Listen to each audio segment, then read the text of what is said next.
बेइश्क किस्त number 29 part 2 ईमान फातिमा। अगले दिन सुबह वो ऑफिस पहुंची तो पहली असिस्टेंट को देखकर चौंक गई।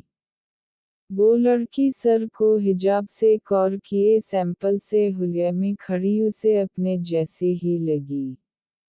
मुझे तो यकीन नहीं आ रहा कि कोई हम जैसी लड़कियों को भी असिस्टेंट के तौर पर रख सकता है, वरना यहाँ तो लोग फैशन और बेहयाई को ज़्यादा तरजीह देते हैं, वो आहिस्ता से बोली। नहीं, हमारे सर ऐसे नहीं हैं, उनका मिजाज कुछ अलग ही है। इन्होंने ये कंपनी आज से 4 साल पहले शुरू की थी और उसको इस हद तक लेकर गए हैं तो उसमें उनका इखलास और सबसे बढ़कर मेहनती स्टाफ है। मैं भी जब पहली बार इंटरव्यू देने आई थी तो बहुत घबरा गई थी अल्ट्रा मॉडर्न लड़कियां देखकर।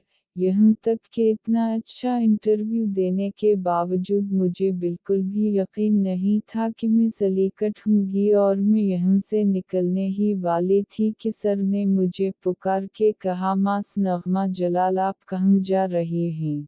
मैं तो पलट कर हैरान परेशान सी इन्हें देखने लगी तो इन्होंने कहा, मास नगमा जलाल, आप ही मेरी पर्सनल असिस्टेंट के तौर पर काम करेंगी। वैसे वो खुद ही हर इंटरव्यू लेते हैं, मगर कल इन्होंने अपने दोस्त को इस इंटरव्यू को लेने के लिए कहा और यहाँ तक कि कुछ अरसे तक इस कंपनी को हैंडल करने के लिए भी कह दिया। और मैं तो हैरान रह गई कि भाई ये क्या कर रहे हैं सर, क्योंकि सर ने इस कंपनी को कभी भी ऐसे नहीं छोड़ा।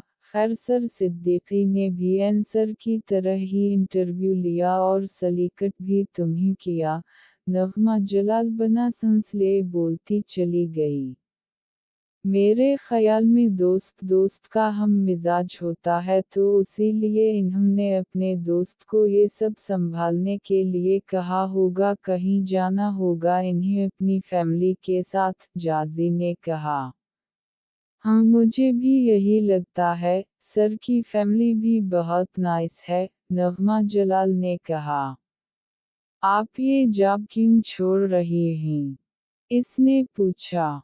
शादी है मेरी और सर के फैमिली फ्रेंड हैं वो लोग, सर की तरह ही बहुत ज़्यादा अमीर हैं तो इस जॉब की ज़रूरत नहीं थी तो इसलिए मैंने छोड़ दी। वैसे हमारी कंपनी ही मेरी शादी के सारे मामलात देखेगी। मैं तो बहुत एक्साइटेड हूँ, नगमा जलाल ने कहा तो वो हल्का सा मुस्कुरा दी। अब मेरे ख्याल में हमें काम की बातें कर लेनी चाहिए, जाजी ने कहा तो नगमा सर इस बात में हिलाती इसे सब समझाने लगी। कुछ देर के बाद नगमा का फ़ोन रिंग करने लगा तो उसने जल्दी से उठाकर कान को लगाया और कुछ देर तक दूसरी तरफ की बात सुनती रही, मगर साथ इसके चेहरे पे इज़्तिराब था। सब ठीक है ना मास नगमा? इसने तजस्सुस भरे अंदाज में पूछा। यह सब ठीक ही है, दरअसल ने आज शाम का एक एंगेजमेंट इवेंट तुम्हारे हवाले करने को कहा है। तुमने अभी ज्वाइन किया है तो मैं परेशान हो गई हूँ कि तुम कैसे हैंडल करोगी। खैर, सर ने मुझे कहा है कि मैं तुम्हें सब थीम समझा दूँ कि किस तरह करना है, तो तुम्हें अपने साथ जिन लोगों को लेकर जाना है इन्हें ले जाओ और वहाँ की तैयारियां शुरू करो, नगमा ने कहा। नगमा जी, प्लीज़ आप भी मेरे साथ चलें, क्योंकि मैंने ये कभी काम नहीं किया तो मुझे अभी सीखने में कुछ दिन तो लगेंगे, वो लब काटते हुए बोली। मैं तो ज़रूर चलती, लेकिन सर का हुक्म है कि आप अकेले ही ये काम करेंगी और इन्होंने कहा है कि इन्हें यकीन है कि आप ये कर पाएंगी। वैसे मुझे तो सर के तुम पे इस कद्र यकीन से ऐसा लगा कि सर तुम्हें अच्छी तरह से जानते हूँ, नगमा ने कहा तो वो भी इसकी बात पे चौंक गई। हाँ, ठीक कह रही हैं आप, लेकिन मैं तो सर को जानती तक नहीं हूँ, मुझे तो ये तक नहीं पता कि उनका नाम क्या है, वो बेचैनी से बोली। सर का नाम? मास नगमा जलाल, अब ज़रा मेरे कैबिन में तो आइए, मुझे आपसे बहुत ज़रूरी बात करनी है, सिद्दीकी साहब ने पास आकर कहा तो नगमा जल्दी उठकर उनके साथ हो ली। फिर नगमा ने वापस आकर उसे मुख्तसर सब समझा दिया था और वो अपने साथ वर्कर्स को लेकर इस इवेंट की तैयारी के लिए निकल गई। इसने मग़रिब से पहले पहले सब काम ख़त्म कर लिया था और अब खड़ी होकर मोबाइल पिक्स बनाकर नगमा को सेंड कर चुकी थी। कुछ देर के बाद उसे व्हाट्सएप पे एक स्क्रीनशॉट मिला जिसमें चेयरमैन ने नगमा से कहा कि मास जाजी से कहेगा कि आप हमारी उम्मीदों पे पूरा उतरी हैं, आपका JR कंपनी में वेलकम। वो स्क्रीनशॉट देखकर खल उठी थी। फिर वो सब काम निबटा कर सिद्दीकी साहब को इन्फॉर्म करके घर के लिए निकल गई। फिर अगला पूरा हफ्ता उसने मेहनत से सिद्दीकी साहब और चेयरमैन को काफ़ी इम्प्रेस किया था, लेकिन इस एक हफ्ते में चेयरमैन की पुरस्कार शख्सियत के मुताल्लिक़ वो जानने के लिए बहुत बेचैन थी।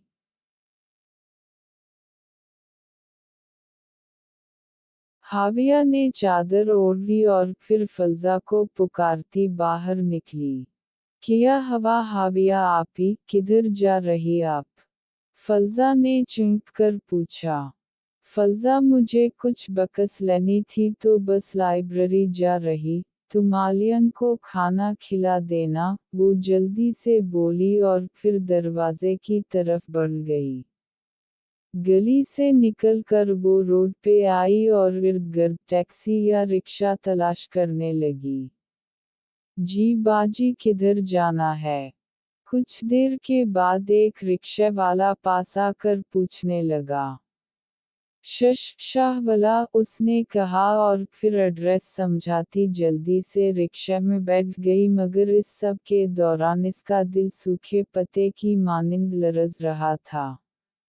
कुछ आधे घंटे के बाद रिक्शा डिफेंस के पास पहुंचा तो वहां मौजूद गेट पे खड़े गार्ड्स ने इन्हें रोक लिया। वो रिक्शे वाले को पैसे देकर गार्ड की तरफ मुतवज्जह हुई। GID कार्ड दिखाएं या फिर पासनक कार्ड, गार्ड ने कहा तो वो जल्दी से पर्स में ID कार्ड देखने लगी, मगर वो पर्स में मौजूद ही नहीं था। सर, मैं अपना ID कार्ड घर भूल आई हूँ, प्लीज़ मुझे शाहवाला तक जाना है, वो रिश्तेदार हैं मेरे, हाविया ने कहा। मैडम जी, यहाँ बहुत सारे लोग आते और यही कहते और शाह फैमिली तो वैसे ही डिफेंस की जानी पहचानी फैमिली है तो उनका नाम लोग यूज़ करते ही रहते, गार्ड ने कहा। ऐसी बात नहीं है, आप प्लीज़ इन्हें फ़ोन करके पूछ लें, वो लब कुचलते हुए बोली। अरे जाओ बीबी, मुआफ़ करो, हम यहाँ फारिग बैठे हैं, जो आप जैसों के मशवरे माने, गार्ड ने इंतहाई तहक़ीराना अंदाज में कहा तो वो लब भैंचकर एक साइड पे खड़ी हो गई। बीबी यहाँ से जाओ, गार्ड ने उसे वहीं पे इस्तादा देखकर गुस्से से कहा तो हाविया को भी गुस्सा आ गया। आपको बात करने की तमीज़ नहीं है क्या, और ये आपकी मलकियत तो है नहीं कि जो इतना रोब जमा रहे हो। यहीं खड़े रहूंगी जब तक मेरा दिल चाहेगा, वो गुस्से से बोलती दीवार से टेक लगाकर खड़ी हो गई। इसे वहां खड़े कुछ देर ही गुजरी कि एक गाड़ी इसके पास रुकी और गाड़ी की विंडो खुली तो वो सुगरी शाह को देखकर चौंकी। हाविया बेटे, आप यहाँ क्यों खड़ी हैं? सुगरी शाह ने बाहर निकलते हुए पूछा। गार्ड सुगरी शाह को गाड़ी से उतरता देखकर हड़बड़ाकर गेट पार करता बाहर आया। मैं रोहान जी से मिलने आई थी, मगर ये मुझे जाने नहीं दे रहे बिना ID कार्ड के। मैंने कहा भी कि मेरी शाहवाला बात करवा दी, मगर इन्होंने मना कर दिया, वो गार्ड को तीखी निगाहों से देखते हुए बोली। वो मैडम जी, हम इन्हीं जानते नहीं थे तो इसलिए ये किया, गार्ड नहीं घबराए लहजे में कहा। बहू है ये मेरी और जानते नहीं थे तो फ़ोन करके कन्फर्म तो कर सकते थे, आज ही मैं सोसाइटी में बात करके तुम्हें फारिग करवाती हूँ, सुग्री शाह ने गुस्से से कहा तो गार्ड हाथ जोड़कर मिन्नत समाजित करने लगा। आंटी जी आप इन्हें नौकरी से मत निकालिएगा, ये तो अपनी ड्यूटी कर रहे थे, वो आहिस्ता से बोली। ठीक है माफ़ कर रही हूँ आखिरी बार, आइंदा अपना रवैया ठीक रखना, सुग्री शाह ने कहा और फिर उसे गाड़ी में बैठाकर वो उसे शाहवाला ले आई। अंदर जाते हुए इसके कदम मन मन भर के हो रहे थे। तुम रोहान से मिल लो मैं चाय बनवाती हूँ, सुग्री शाह ने लाउंज में आकर इससे कहा तो वो सर हिलाती रोहान के कमरे की तरफ बढ़ गई। इसने दरवाजे के सामने खड़े होकर अपनी अंगुष्ठ शहादत से दरवाजे को आहिस्ता से नॉक किया। यस कम अनग अंदर से रोहान की भारी आवाज़ सुनाई दी। वो दरवाज़ा धकेलते अंदर दाखिल हुई तो रोहान बेड कराउन से टेक लगाए आंखें मूंदे बैठा था। वो थूक निगलती छोटे छोटे कदम अठाटी बेड के पास आकर खनखारी तो रोहान ने झट से आंखें खोली और बेयकीनी से उसे देखा। माम किधर हैं आप? वो चीखा और साथ खानिस्ता हुआ दूहरा हो गया। प्लीज रोहान जी रिलैक्स हो जाएं, वो उसकी पीठ मसलते हुए गड़बड़ा कर बोली।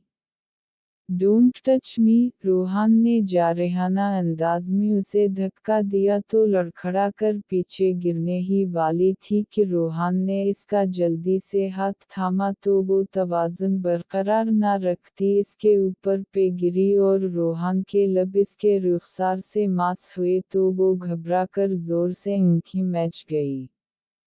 हाविया ने आहिस्ता से बंद हुई आंखें खोलीं तो रोहान की सुर्ख अंगारा आंखें जिनसे अजीब सा सरपन छलक रहा था देखकर इसके रीढ़ की हड्डी में सरसराहट सी हुई।